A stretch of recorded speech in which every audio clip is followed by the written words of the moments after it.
It's time for Eating Well, Living Strong.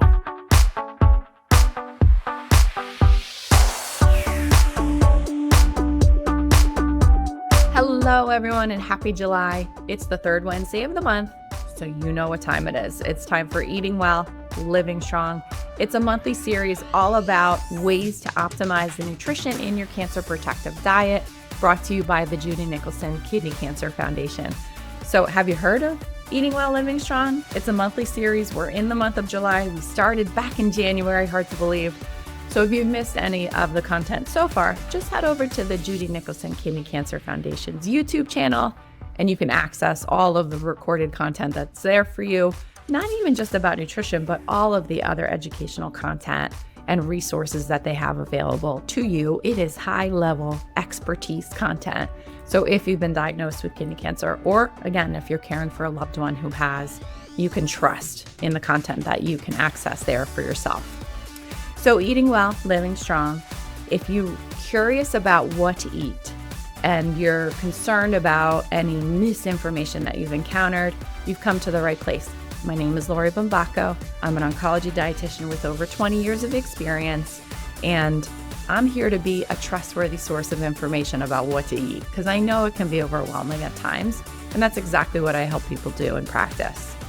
So for this monthly series, we give you some hot topics, but also some simple yet significant ways to optimize the cancer protective properties of your diet.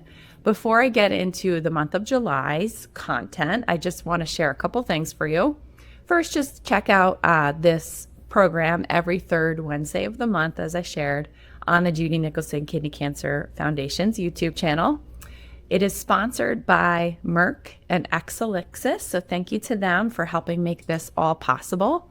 And if you have any questions or comments related to that month's subject matter, just drop a comment into the YouTube channel, because I want to be able to engage with you in a most helpful way possible. Okay, now that that's out of the way, let's talk about this month's topic. It's July. We're like right in the middle of summer. It's probably my favorite time of the year.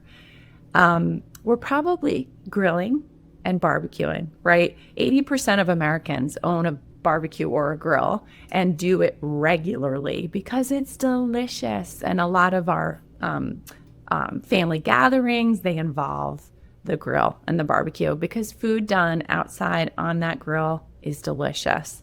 So what I want you to know about, though, is that when we cook on a high temperature at 300 degrees or more, if we're cooking meat, if we're cooking poultry, or if we're cooking fish, there is some concern that that high heat can create some cancer-causing compounds. Have you heard about this? Are you concerned about this for yourself? Again, you've come to the right place, because I want to give you some information as well as some strategies to reduce your exposure to those potential carcinogenic compounds. So what we know from research are that there are two compounds that are concerning that show some carcinogenic properties. And I'm going to get pretty fancy and technical with this terminology, so bear with me. So the first one is called a group of compounds called heterocyclic amines, or HCAs for short. And what happens is that it just happens to be in meat and meat products. So even something like a hot dog, for example. So when we cook those items at a very high temperature, for example, on a grill, that can create these compounds. And in animal studies, particularly with rodents, when they were fed a lot of these heterocyclic amines, it led to the formation of cancers in those animals. So that's concerning, right? The other concerning compound are called polyaromatic hydrocarbons, or PAHs for short. And what happens with these compounds are that when something we're cooking on the grill drops, especially the fatty component of the meat or animal product, when it drips onto that high flame or high temperature and it flames, that smoke will adhere to the meat and the surface of the meat. And that smoke is thought to also be carcinogenic, and that's been shown in, again, animal research. Now, we don't know if that translates to human form because in those research studies, those animals were given 1,000 times more what humans typically eat. However, while research is waiting to determine if they are as problematic as we are concerned they might be, it makes sense to take a couple simple strategies to help yourself in the meantime. And boy, oh boy, do I have some ideas for you. They're really simple. And I want you to think of 3 things to help reduce your exposure to those heterocyclic amines and those polyaromatic hydrocarbons. HCAs, PAHs. We can just go with the acronyms, right? It's easier. So there's 3 things that we can do to help ourselves. And I recommend these for anyone and everyone who's grilling regularly. I know we do it at our home and they're really simple, but they've been shown to significantly reduce those carcinogenic compounds. Okay, so the first step, I want you to master the marinade. Okay, so when you are cooking any animal product, so meat, fish, poultry, or products made from them, I want you to marinate them. When you marinate them for over 30 minutes with an acid, with an herb, and maybe something like an oil or a sugar, that's going to help reduce the formation of those heterocyclic amines. So some ideas that I would have for you are to use an acid, so something like a vinegar. And I love the flavor of apple cider vinegar. This one happens to have the mother, so probiotics in that particular product. Love this as a marinade or a part of a marinade for my grilled items.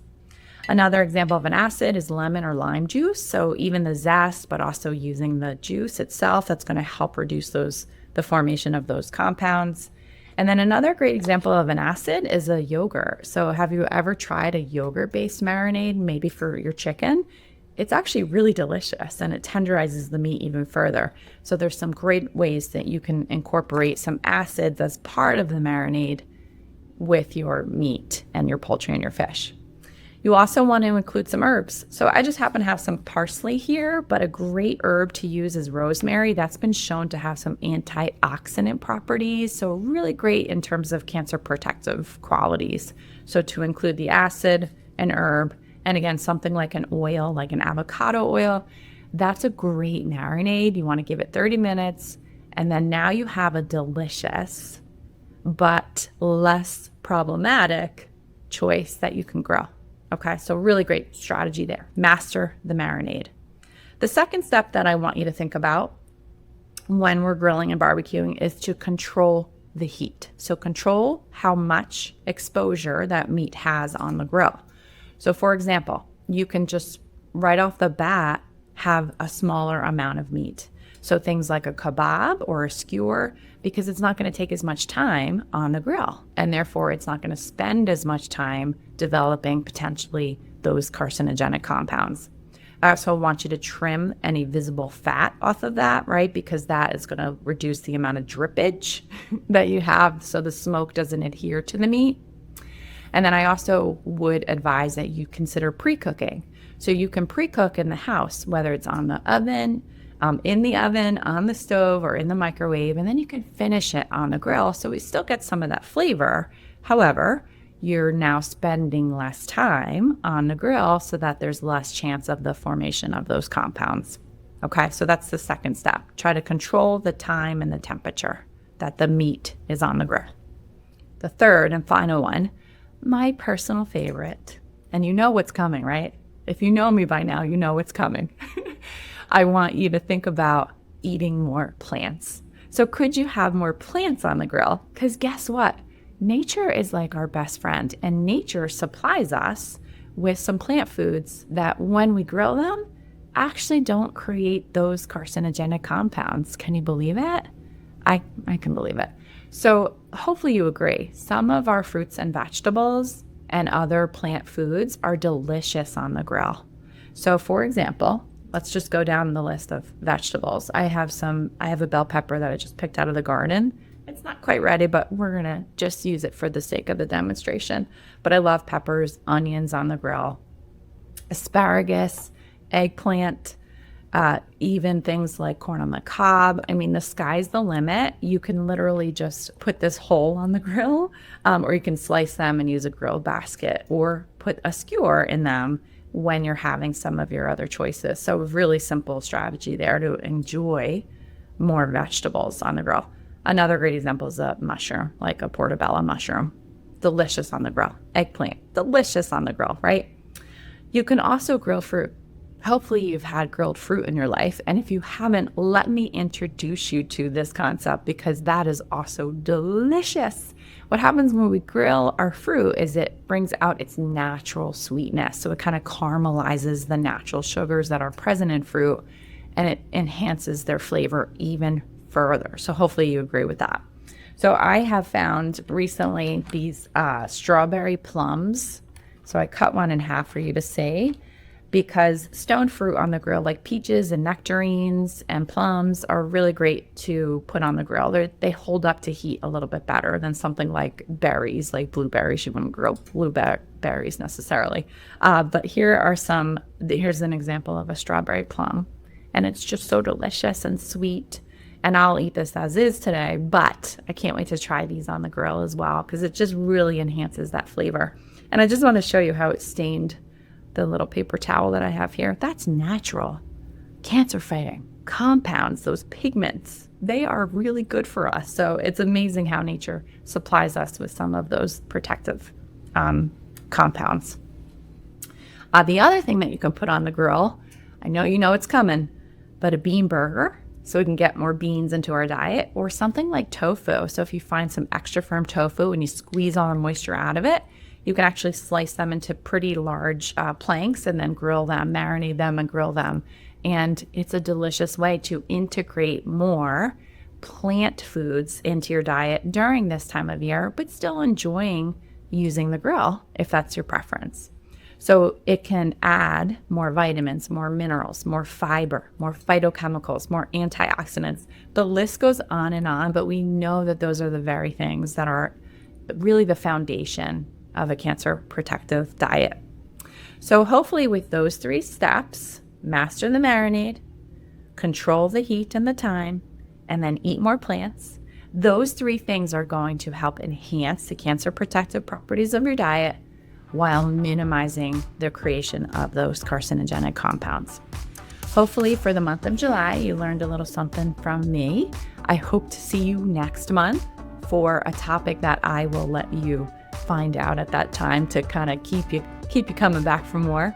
Again, just thank you for being here. My name is Lori Bumbaco. I'm an oncology dietitian, and I'm happy to share with you more in our monthly series, Eating Well, Living Strong. And remember, ideally, if you want the best nutrition advice, it's important to consult with an oncology dietitian for yourself. But in the meantime, I'm here to kind of give you those simple yet significant ways to enhance the cancer protective properties of your diet. I hope you're enjoying the summer, and I'll see you in August. Thanks.